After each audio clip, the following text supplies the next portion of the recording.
Happy Earth Day and happy birthday to Disney's Animal Kingdom. I'm here in the park today all by myself, and I'm gonna have a solo day just checking out all the things that they have as far as special characters and special food for Earth Day. So follow along.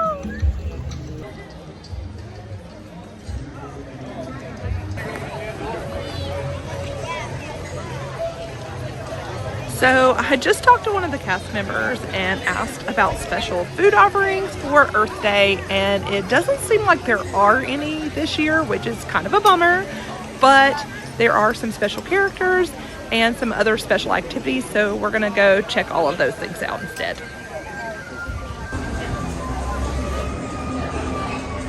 We're gonna get on the train and ride over to a conservation station to Rafiki's Planet Watch.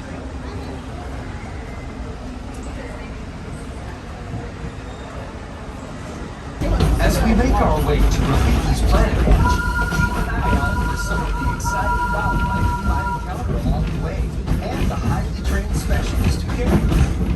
From ostriches and rhinos to the mighty African elephant, the species we care for here at Disney's Animal Kingdom are some of the very same animals that inspired animated classics like The Lion King, The Jungle Book, and more.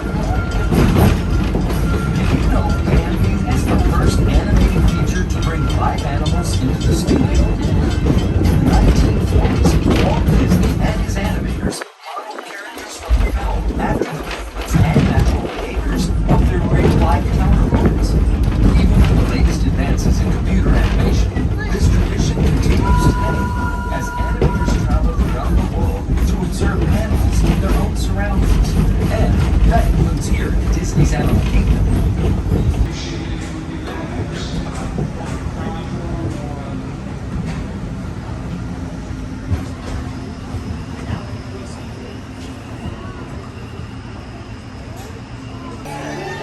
All right, we have arrived at Conservation Station. Let's head over to Rafiki's Planet Watch and check out the Animation Academy. And here are the times.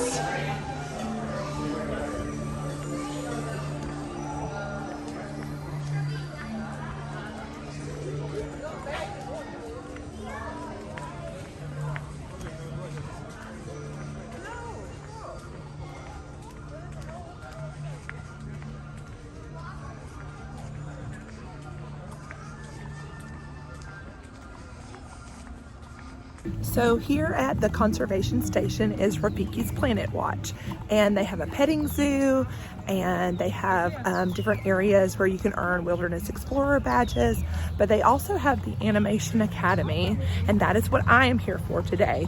It is Earth Day and Earth Month. They have different characters that are normally not in the rotation for drawing, and so I'm gonna see who they have today.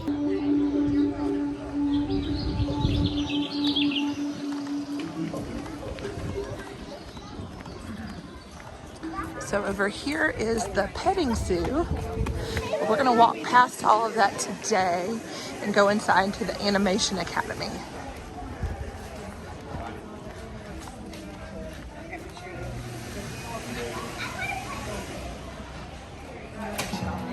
In this exciting experience, join artists as they teach you to draw one of many beloved Disney characters. This is a huge crowd. I love it here on Earth Day. You guys excited?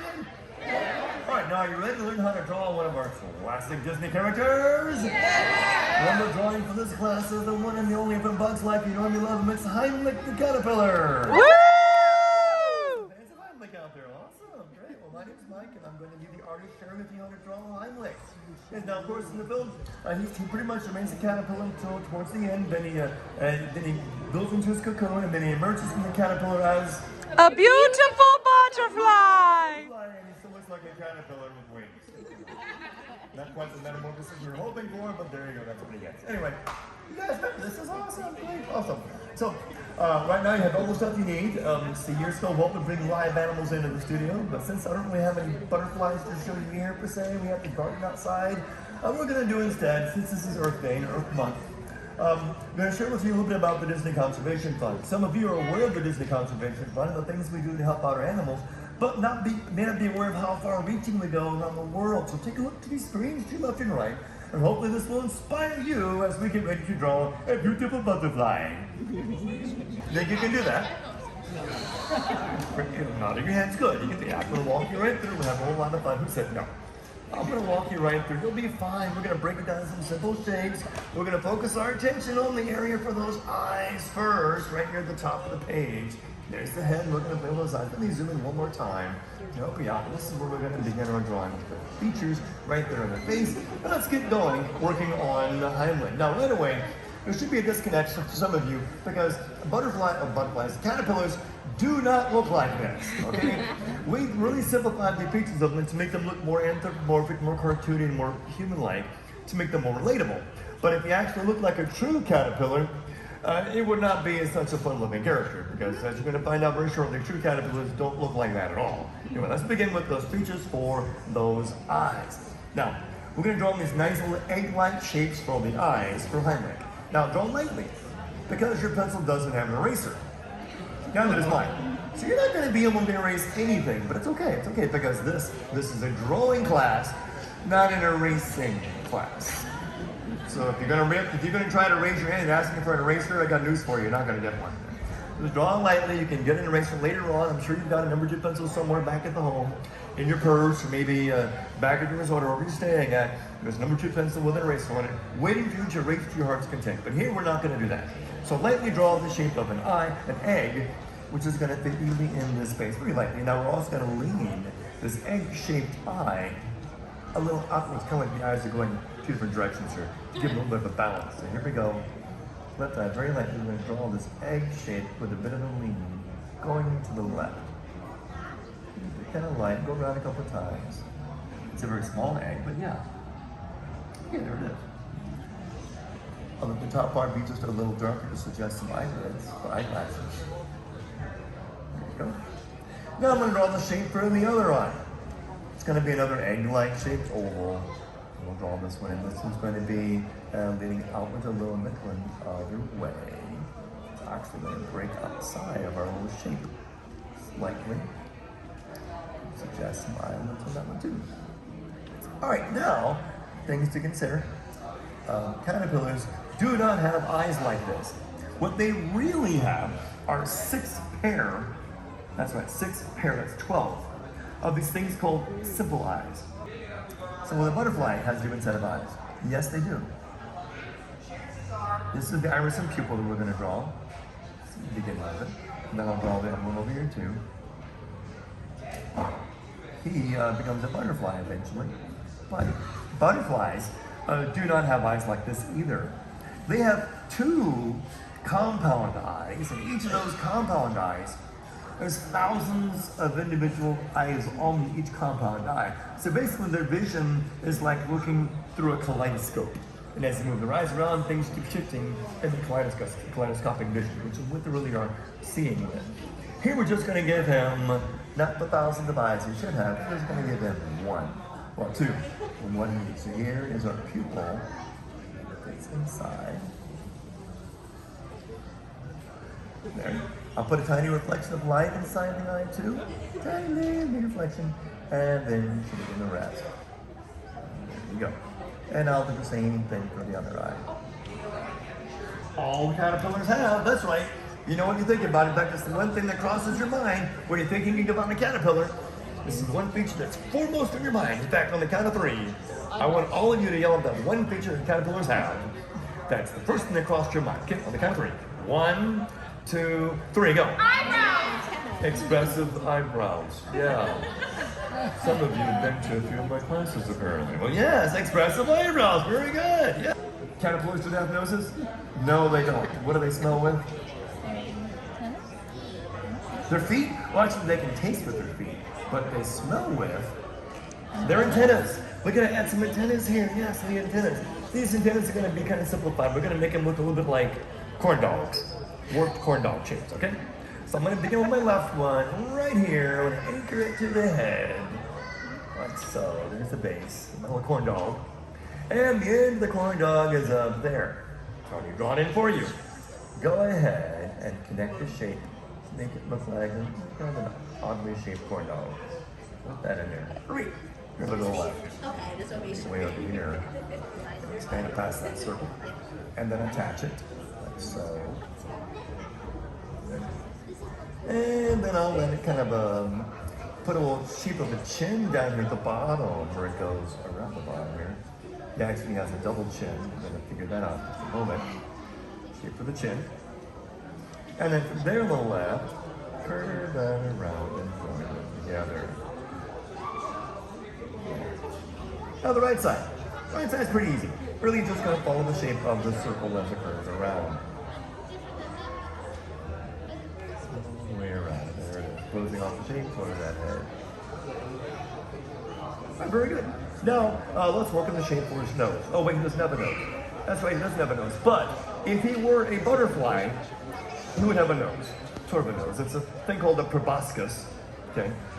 It rolls out of the front of their face, which he doesn't have one, by the way, and it allows him to be able to withdraw all the nectar from the plants that they go after. Yes, allows him to do that. Okay, but even in his butterfly state, he doesn't even have that feature. So yeah, that's something else we took away from our little character. In fact, when they go through the metamorphosis from a caterpillar to a butterfly, when they get in that cocoon shape, that chrysalis, they become this soup inside of that chrysalis, and then when the soup reforms itself, it becomes a complete transformation into a completely different creature. A caterpillar. It has the ability to be able to fly, it has a smaller segmented body, whereas as opposed to the big segments he has here for his caterpillar-like form. Anyway, let's work on the shape of what he has for his face instead, which are these huge cheeks. We're going to begin on that cheek shape on the left and pull this around. Caterpillars, typically, some species of caterpillars are only going to eat the plant that their larva was placed on and they start growing on. Some do. Some will eat other species of plants as well. But typically, they're going to stick to the one diet of the plant that they're on. And if they do fall off somewhere, they'll just crawl back where they need to go and find the proper plant to eat. But if you do see a caterpillar out in the wild and you're observing it, don't take it off of the plant that it's on and put it on a different plant. There's a good chance that it may not like the plant that it's put on, and it may starve. So you probably don't leave them where they are on the plant that they're on. Let them continue eating what they're eating, and they will find their way. It's like a parallel line to the shape of that head. Okay? You're going to see some of that segmented shape started behind his head at the top. Drag it over, slide this around, and attach it like so. I do it lightly. You guys can dark lightly too, and then darken it in. One of the hands is going to be over here, so I'm going to first kind of give you the center point for the fingers to the thumb. That's going to give us this little area here to draw any circle. For the meaty part of the hand, I'm showing you up here big now. This is the circle part that we're drawing in the hand. I'm not using the screen because you can't fit, but this is it right there. This is the circle shape. We're drawing here, all right? There's a circle shape. I'll take my time with this one and show you this one and just kind of run through the other ones. So there. Now, we need to show a little placement where the wrist is going to be. That's right at the bottom here. So there's a little mark to the wrist. Made that dark. Okay. Now, this wrist is attached to the rest of the arm down here. He has these nice padded sleeves, like a heavy down coat. It's going to be way down here. It's when attached. Attached to the bottom. So I'll draw that little mark. Okay. Now we're going to build the sleeve that goes to this. You can keep it light at first. Turn it around. Draw this nice big puffy coat or sleeve. The arm. Okay. Got it. And now we're going to add in the challenging part of the hand. Now, this is one of the easiest ways I've thought to be able to teach this. We're going to begin from the wrist, curve around the circle shape, look at the screen, go up to the thumb, and the thumb, bring it right back to the circle. There's your thumb. See that? And for the rest of this, it's pretty easy. Basically, you're going to draw a little hump, beginning from where the thumb stops, slide over to the little curve you have right there, zip around, and then reattach to the wrist. And you've just drawn your first mitten. Yeah! There. We can put a little crease right here. The crease across the palm. So there it is. Now we got to draw these 3 more times. Yes. So there's the first one. I'll back up a smidge more and go down here a little further. I'm going to put a little mark here for the line between the fingers and the thumb, which sets up our circle. Give yourselves a big round of applause. You guys did a great job drawing highway. Yeah. So this lap boards you have, the lap boards right there, those stay here. Do not take the lap boards with you. Leave them. I think I propped up did in the pretty seats the same way good. we left them for you guys. Don't stack them together. You're gonna separate on the seat. So I'm waiting in line to visit Max and Goofy. They're special characters out for Earth Day, but while we're here, might as well check out some of the animals. Oh my God, he's huge. I feel like it makes you more. Nope. That's a freshwater fish. Not getting in the water.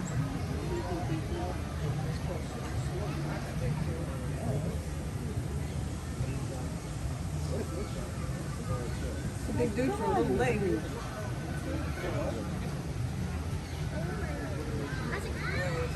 That's catfish, all right. Here they come. Excuse us. Hey, Goofy. And Max. They are bird watching and trying to catch some birds with imaginary bird seed. We gotta find that hawk that was here earlier. Like it? I like your outfit. Let's see, we've got the... He's got all of our bird friends on there. Donald and Owl. Let's see. Oh, yes. I love this guy. Zazu. Yes. And Clara Club. You got them all. Can we find any? Oh, We're- Birdseed, yes. Yeah, see if we can get any. We can get a thing. I don't know if they're coming. Gotta wait till the macaws come out. Yes.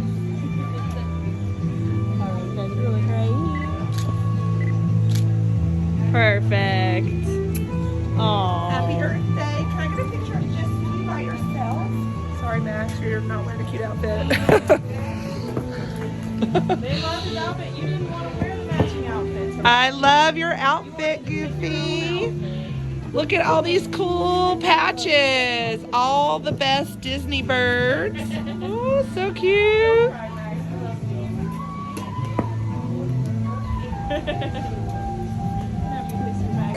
I have made it over to Expedition Everest, and since I am by myself, I'm gonna head over here to the single rider line. Single rider is a godsend when you are in the parks by yourself. It goes pretty quickly. I want to see flight passage.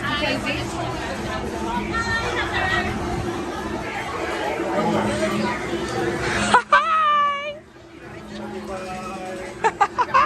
It's my friend Erin and her husband, who are not in single rider, so maybe we'll beat them to the line, even though they have lightning lane. I happened to run into them on the way over here, so that was a fun little coincidence. Ah, they beat me. They beat me through the line.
it for me for Earth Day here at Animal Kingdom. Wasn't quite as much as I was expecting.